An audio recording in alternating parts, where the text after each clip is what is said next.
pessoal, tudo bem? Professor Roque Alves para mais uma aula. Essa aula aqui é muito importante para você que vai fazer vestibular ou prova de concurso, que é uma aula que nós vamos falar sobre teorias evolucionistas, né? Que fala sobre uma parte da biologia conhecida como evolução, certo? E o que é evolução? O que estuda essa ciência? A evolução é uma ciência que procura explicar o processo de transformação sofrido pelos seres vivos, né? Desde a sua origem. Então, de acordo com os evolucionistas, são os teóricos que acreditam na evolução, os seres vivos eles passam por transformações, certo? E a evolução procura estudar esse processo de transformação sofrido pelos seres vivos e a sua origem, certo? A origem dos seres vivos, nós já fizemos uma aulinha aí sobre hipóteses para o surgimento da vida. Basta você olhar aí no canal que você vai encontrar essa aula, certo? E a aula de hoje fala sobre isso, sobre teóricos da evolução, sobre como que alguns teóricos procuraram explicar esse processo de transformação sofrido pelos seres vivos, certo? Vamos falar um pouquinho sobre a história desses caras aí também. E o primeiro cara, né, a criar uma hipótese não criacionista para a evolução, o primeiro cara a procurar explicar a evolução biológica, né, foi um cara chamado de Lamarck, Jean-Baptiste Lamarck. Ele escreveu um livro, né, em 1809 chamado de Filosofia Zoológica, onde nesse livro ele procurou explicar a evolução, ou seja, o processo de transformação sofrido pelos seres vivos em duas leis. Então preste atenção que é muito importante isso daqui, hein, cara. Então esse cara aqui, Lamarck, ele acreditava que os seres vivos, né, eles se transformaram a partir de duas leis. A primeira delas é chamada de lei do uso e do desuso. O que é isso? A lei do uso e desuso, de acordo com Lamarck, ele falava o seguinte, que quanto mais o ser vivo utilizava uma parte do corpo, mais essa parte do corpo se transformava e se desenvolvia, certo? Por exemplo, perguntaram para Lamarck, vamos supor que, Lamarck, por que as girafas têm um pescoço tão longo? De acordo com Lamarck, ele acreditava que as girafas, pelo fato de elas esticarem muito o pescoço, porque na savana africana os alimentos, os melhores alimentos estavam nas árvores mais altas, a girafa ela foi esticando o pescoço e em poucas gerações uma girafa de pescoço curto se transformou em uma girafa de pescoço longo. Ou seja, quanto mais ela utilizava o pescoço, mais o pescoço dela crescia. É isso que Lamarck acreditava. Ele acreditava que a transformação acontecia através desse processo, que é o uso e o desuso. Então, quanto mais o ser vivo utiliza uma parte do corpo, mais essa parte do corpo cresce e se desenvolve. Ao mesmo tempo que se o ser vivo não utilizar essa parte do corpo tem a tendência de diminuir a ponto até desaparecer. Por exemplo, de acordo com Lamarck, ele acreditava que uma cobra era um lagarto que não usava as pernas. Então, um lagarto, ele não usava as pernas foram diminuindo, a ponto dessas pernas desaparecerem, certo? É bem interessante isso aí, né? Então, ele falava nisso, a lei do uso e desuso, desse livro lá que Lamarck escreveu em 1809, Filosofia Zoológica. Ele propunha um processo de transformação baseado na lei do uso e desuso e outra, que é a lei da transmissão das características adquiridas. O que é isso? De acordo com Lamarck, ele acreditava que se um ser vivo adquirisse uma característica durante sua vida, ele passava essa característica para o seu descendente. Por exemplo, vamos colocar uma hipótese bem esdrúxula aqui para você. Por exemplo, se eu pintar meu cabelo de rosa, certo? Meu filho iria nascer com cabelo rosa. Estranho, né? Se eu tivesse um acidente, por exemplo, eu perdesse um braço, meu filho ia nascer sem braço. Certo?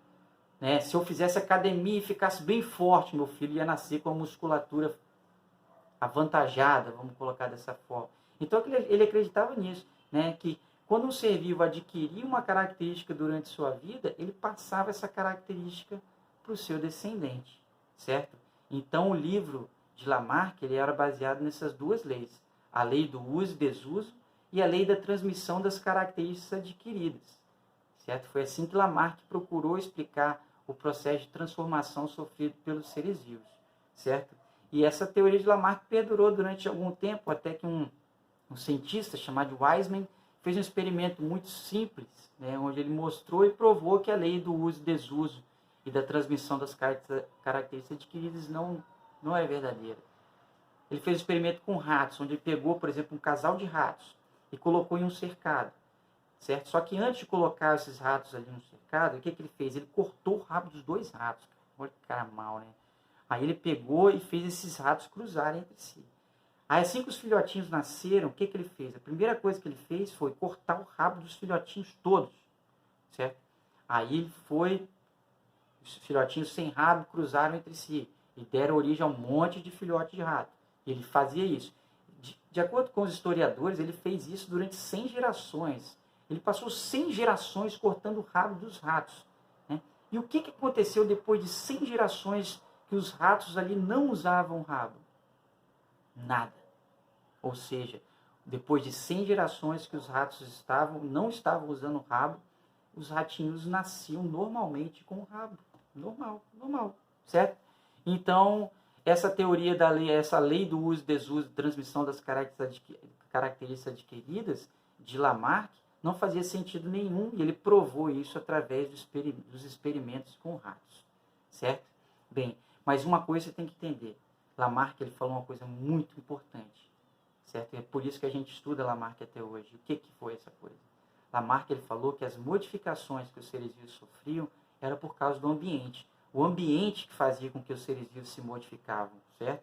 E hoje as teorias evolucionistas acreditam nisso, que as modificações elas acontecem por causa do ambiente. O ambiente que está em volta do indivíduo ali ele é fundamental para o processo de transformação. É lógico que essa transformação não acontece através de uso e desuso das partes do corpo, mas que o ambiente está diretamente relacionado ao processo de transformação, sim, está. E Lamarck foi o primeiro cara a falar isso, beleza? Então, vamos dar um salve aí para Lamarck, que ele falou uma coisa muito importante. E os trabalhos de Lamarck também serviram para construir, né, essa teoria mais famosa da evolução, né, o cara que é considerado o pai da evolução biológica, você sabe de que eu estou falando, né, de Charles Darwin. Charles Darwin foi um cara muito importante dentro da humanidade, não só dentro da evolução, da biologia, né, porque ele escreveu um livro, né, que foi publicado em 1859, e esse livro foi considerado o livro mais influente o segundo livro mais influente da história da humanidade, né? Só perde para a Bíblia, olha só, cara. Então o cara ele é muito fera, né? E Darwin ele escreveu esse livro em 1859, ele era um inglês, publicou esse livro na Inglaterra.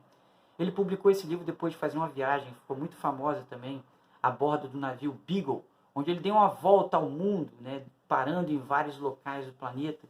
Em cada local que Charles Darwin parava, ele analisava, ele procurava saber quais as características que aqueles seres vivos que viviam naquele ambiente tinham que proporcionavam a ele sobreviver naquele ambiente, certo? Então, ele sempre estava ligado nessa questão da adaptação, quais as características que faziam com que o ser vivo se adaptasse ao ambiente, certo?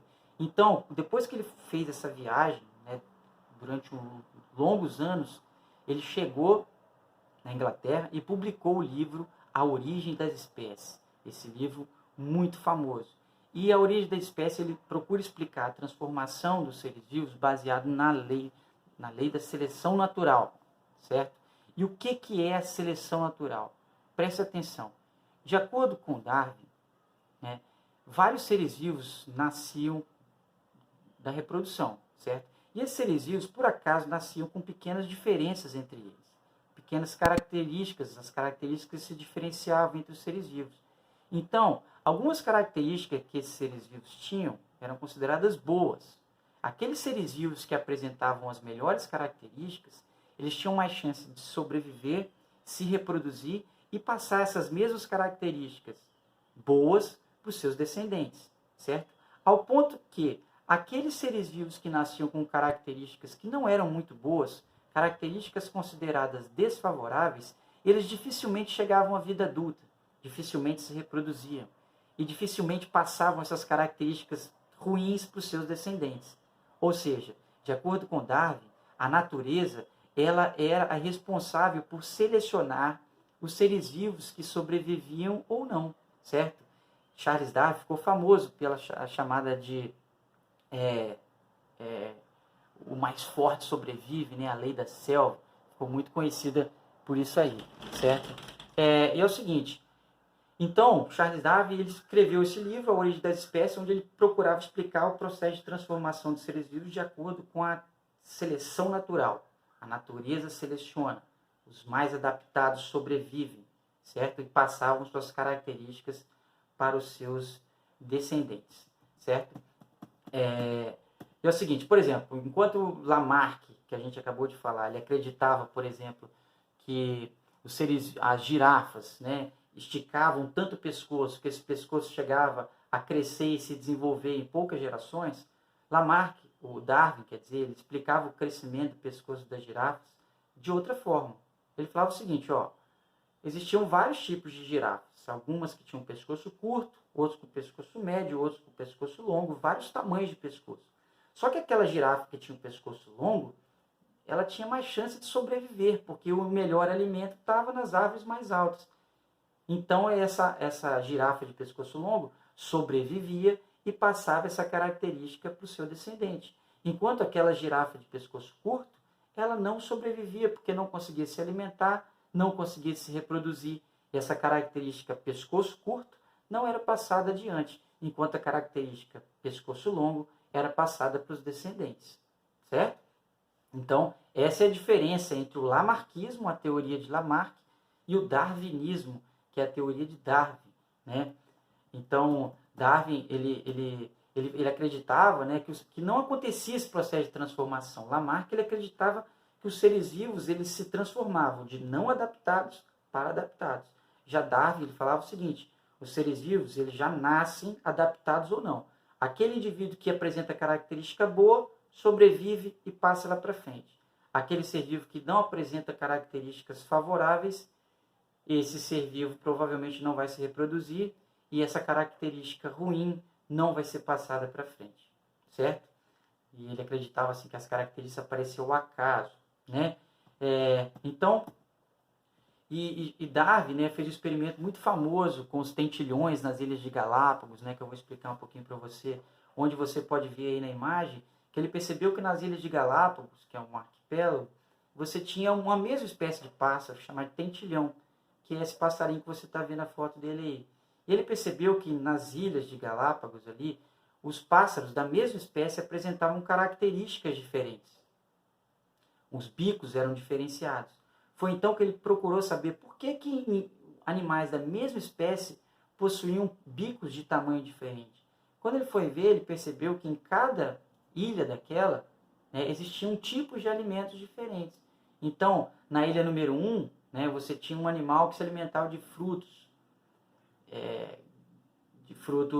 duros. Então, o animal tinha que ter um bico mais robusto para conseguir quebrar. Ao contrário de outras ilhas, o animal se alimentava de insetos menores. Então, ele tinha que ter um bico fininho, né, para conseguir se alimentar desses insetos menores. Outra ilha só tinha flores de cactos. Então, o animal tinha que ter um bico bem fininho, igual de um beija-flor, para sugar o néctar ali das flores de cacto. Ou seja, cada habitante da ilha ali, ele tinha que se adaptar às condições alimentares que a ilha proporcionava. Senão ele não ia conseguir sobreviver, certo? Se um animal trocasse de ilha, eu quero ir para outra ilha, ele iria morrer porque ele não estava adaptado, ele não tinha forma de bico adaptada para o tipo de alimento que existia naquela ilha, beleza? Então esse é o darwinismo, né? A teoria de Charles Darwin. Só que hoje em dia nós não utilizamos a teoria darwinista, né? Nós utilizamos uma outra chamada de neodarwinismo. Mas o que, por exemplo, faltou nos trabalhos de Darwin? Darwin, por exemplo, ele não tinha conhecimento de como as características apareciam, certo? Ele não tinha os conhecimentos de genética que nós temos hoje, certo? Darwin, ele acreditava na teoria da mistura ainda, né?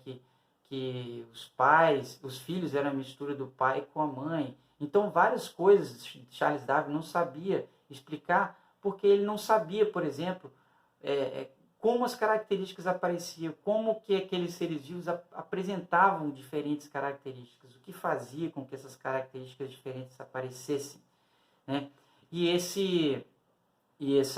Só descobriram isso, né, a partir da nova teoria da evolução, né, que foi o chamado de neodarwinismo. O neodarwinismo é a teoria moderna da evolução, também conhecida como teoria sintética da evolução, que a gente vai falar sobre ela agora. Então lembra, nós já falamos sobre Lamarck, lei do uso e desuso, transmissão das características adquiridas, Darwin, sobre a seleção natural, o seu livro A Origem das Espécies, e nós vamos falar sobre o neodarwinismo. O neodarwinismo é chamado de teoria moderna da evolução, e nele, como o próprio nome já fala, neodarwinismo, né, o peso do trabalho de Darwin ainda permanece em grande parte dessa teoria. Né? A seleção natural ainda está presente no neodarwinismo. Né? E o que diz essa teoria? Essa teoria neodarwinista ela foi criada, né, em torno de 1930, onde muitos pesquisadores somaram os conhecimentos de Darwin com os conhecimentos recentemente adquiridos de genética e biologia molecular, né, a descoberta do DNA, a descoberta dos trabalhos de Mendel, né, que era o pai da genética, o cara que descobriu que como as características eram passadas de uma geração para outra. Então, o neodarwinismo ele surgiu a partir dos estudos recentes de biologia molecular, que era a descoberta do DNA, e da genética, essa ciência que procura estudar a hereditariedade, os trabalhos de Mendel com as ervilhas, certo? Muito bem. E essa teoria moderna da evolução, ela acredita que a hereditariedade ela acontece através dos genes. Só para você que não sabe, o que é um gene? Um gene é uma parte do DNA que, quando ela passa por um processo chamado de transcrição e tradução, ela forma uma proteína, beleza? Então, diferente do darwinismo, o neodarwinismo, ele acredita que os melhores genes são passados para frente. Aqueles indivíduos que apresentam os melhores genes, eles têm mais chance de sobreviver, se reproduzir e passar esses genes para os seus descendentes. A teoria moderna da evolução ela é baseada em 4 pilares, que são esses daqui, ó. São as mutações, a recombinação genética, a seleção natural e o isolamento reprodutivo. Esses 4 pilares que fundamentam o neodarwinismo ou teoria moderna da evolução, certo? Vamos falar sobre cada um deles. Por exemplo, o que entrou de novo na teoria neodarwinista em relação ao darwinismo? Foram os 2 primeiros passos ali, né? As mutações e a recombinação genética. Era o que Charles Darwin não sabia como as características apareciam e elas são explicadas aí na teoria moderna da evolução. Beleza? Então, um dos fatores que proporcionavam as diferenças nas características dos seres vivos é um processo que nós vamos falar agora chamado de mutação. O que são as mutações? Né? Você já deve ter assistido X-Men e você acha que uma mutação vai fazer com que você solte raio e coisa do tipo. Não. Uma mutação é uma mudança que acontece no material genético, né? Ou no número de cromossomos, ou na sequência no DNA lá dos seres vivos. Certo? Então, alguma coisa seria responsável por mudar o DNA e essa mudança no DNA promoveria mudanças também nas características. Certo? Então, as mutações, de acordo com a teoria moderna da evolução, são importantes, é um importante elemento para que novas características apareçam nos seres vivos, certo? As mutações são muito importantes, certo? E uma mutação, só lembrando, é uma mudança que acontece na sequência do DNA. E essas mutações, elas podem ser causadas por vários fatores. Primeiro, principal, erros na hora da duplicação do DNA. Então, toda vez que o DNA ele vai se duplicar, certo?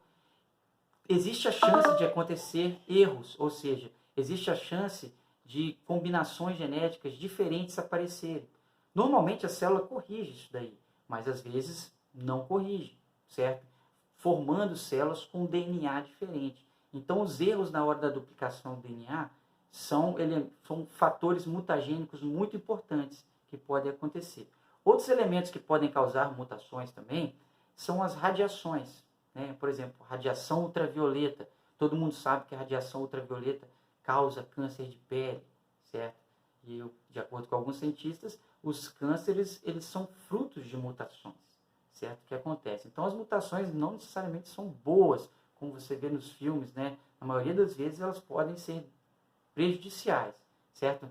Então, alguns tipos de radiações, como raio-x, o raio ultravioleta, os raios gama, certo? São radiações que podem provocar, danificar o material genético né, formando aí as mutações, beleza? Alguns elementos químicos, né, como césio, rádio, plutônio também, são radioativos, né, então eles podem causar mutações, beleza?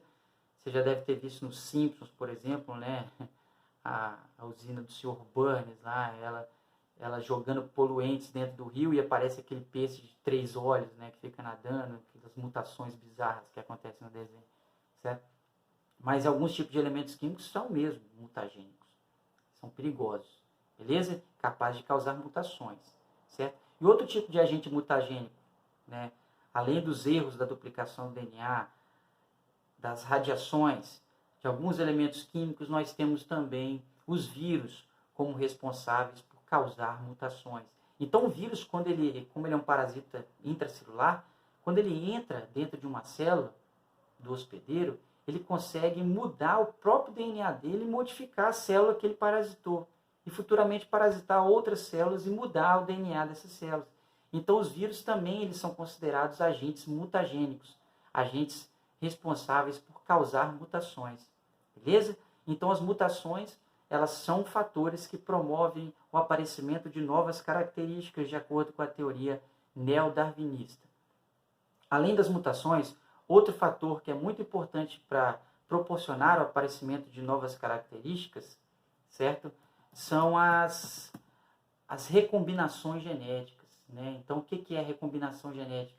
É o fato das várias formas do DNA, do espermatozoide, óvulo, dos gametas se combinarem. Só lembrando que, na hora da formação dos gametas, existe um fenômeno chamado de crossing over, ou permutação. E esse fenômeno é muito importante porque ele promove uma variabilidade genética muito grande nos gametas. Se você quer entender um pouquinho mais sobre crossing over e permutação, dá uma assistida na aula de divisões celulares, né, que a gente fala sobre a meiose, que é durante essa divisão celular que acontece o crossing over, onde os cromossomos eles vão trocar de partes, fazendo com que novas combinações, infinitas combinações apareçam. Então, a recombinação genética, as diversas formas de combinação do DNA na reprodução sexuada é um importante fator para a apresentação de novas características que Charles Darwin não sabia. Além do crossing over, que é esse fenômeno que é muito importante na formação dos gametas e promove uma grande variabilidade genética. Então nós temos aí, já explicamos 2 pilares da teoria moderna da evolução, que são as mutações, que promovem novas características, a recombinação genética, certo? E agora nós temos a seleção natural. A seleção natural proposta por Charles Darwin, que a gente aprendeu aí, né, que a gente acabou de falar, e ela está presente na teoria moderna da evolução. Então, só que diferente do que Charles Darwin falava, os neodarwinistas eles acreditam, por exemplo, que as mutações e as recombinações genéticas, elas são os responsáveis pelo aparecimento de novas características. E se essas novas características, né, forem boas, ou seja, os genes que formam essas características forem genes que vão facilitar a vida do ser vivo dentro daquele ambiente, a tendência desses genes é serem passados para a próxima geração. A ponto que genes que apresentam características ruins não passam. Então as mutações e a recombinação genética vão trazer milhões de características, milhões de genes, combinações genéticas diferentes. Aí a natureza, né, a adaptação vai fazer com que aqueles genes vão passar ou não para frente, certo? Muito bem. Então, e o último elo aí do neodarwinismo, a teoria moderna da evolução, é um processo chamado de isolamento reprodutivo. O que é o isolamento reprodutivo? Isolamento sexual reprodutivo. É um processo que é responsável pela formação de novas espécies, um processo chamado de especiação. E o que quer dizer esse isolamento reprodutivo? Imagina o seguinte, que você tem uma população de pássaros da mesma espécie, certo? E surge um fator, por exemplo, um fator climático, ambiental, que faz com que aquela população de pássaros ali, tudo igualzinha, um grupo tende a sair daquele espaço e se adaptar a um novo ambiente. Tem que sobreviver em outro ambiente. Então, as condições ambientais naquele novo ambiente vão ser diferentes. Então, novas mutações, recombinações genéticas vão fazer com que aquele grupo que migrou para um outro espaço, ele não consiga mais trocar genes com aquele grupo ancestral dele, aquele grupo que ele pertencia anteriormente, certo? Então, as novas gerações daqueles grupos de pássaros que saíram dali, eles não vão ser atraídos por aqueles pássaros, né, os ancestrais dele, né, que eles viviam naquela ilha anteriormente. Ou seja, eles vão se tornar tão diferentes ao longo do tempo, mutações, seleção natural, recombinação genética, uma alimentação diferente, um clima diferente, e vai fazer com que um grupo não consiga mais trocar genes com o outro. Então você tem a formação de uma nova espécie, né, de acordo com o isolamento reprodutivo, certo? Então eles vão se isolar, esses dois grupos, a ponto desse grupo aqui, ó, se tornar muito diferente desse depois de um certo tempo, e eles não consigam mais trocar genes. Então formam-se duas espécies diferentes. Então o neodarwinismo ele se baseia nesses 4 pilares, senhores, presta atenção: mutação, recombinação genética, seleção natural e isolamento reprodutivo. Os 4 pilares do neodarwinismo. Então lembra aí, né, das 3 teorias evolucionistas que nós trabalhamos hoje. O lamarckismo, de Lamarck, a lei do uso e desuso. O darwinismo, que é da seleção natural, que é criada por Charles Darwin, e o neodarwinismo que eu acabei de explicar para vocês. Espero que vocês tenham entendido aí sobre essa aula. Essa aula é muito importante, cai muito no vestibular, tá, galera? Só que não adianta você só assistir essa videoaula, camarada. Você tem que estudar, cara. Você tem que pegar o livro lá e ler. Senão você, ó, não memoriza nada, tá bom? A parte mais importante do estudo é a leitura, tá bom? Faça exercícios e assista essa aula quantas vezes você quiser. Qualquer dúvida, manda um toque aí no nosso canal, beleza? Muito obrigado. Até a próxima aula. Valeu, senhores. Tchau.